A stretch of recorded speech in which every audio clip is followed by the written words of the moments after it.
कृषी योजनांच्या लाभासाठी आता फार्मर आयडी अनिवार्य करण्याचा निर्णय राज्य सरकारने घेतलाय। हा निर्णय 15 एप्रिल पासून लागू करण्यात येणार आहे। त्या संदर्भात शासनादेश जारी झालेला आहे।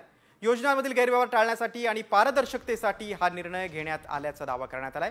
तर ॲग्रीस्टॅकच्या माध्यमातून शेती पिकं आणि जिओ रेफरन्स लँडच्या माध्यमातून तयार होणारा फार्मर आयडी बनवण्यात येणार असल्याचं सरकारने स्पष्ट केलं। आपण अधिक माहिती घेऊया संदर्भात आमचे प्रतिनिधी भरत मोहोळकर यांच्याकडनं। भरत, कृषी योजनांसाठी हा फार्मर आयडी अनिवार्य असणार आहे, अधिक काय माहिती? नक्कीच गिरीश, आपण जर पाहिलं तर ज्या पद्धतीने आतापर्यंत शेतकऱ्यांना कुठल्याही योजनेसाठी ई सेवा केंद्र आणि आपलं सरकार यामध्ये जाऊन नोंदी कराव्या लागत होत्या आणि त्यामध्ये शेतकऱ्यांची बऱ्यापैकी ससेहोलपट होत होती। आता नव्याने हे ॲग्रीस्टॅकचं जे फार्मर आयडी आलेलं आहे यामध्ये सुद्धा आता शेतकऱ्यांना मोठ्या प्रमाणावरती संकटाला सामोरं जावं लागू शकतं।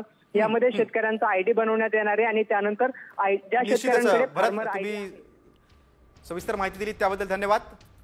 योजनातील गैरव्यवहार टाळण्यासाठी सरकारचं हे पाऊल आहे।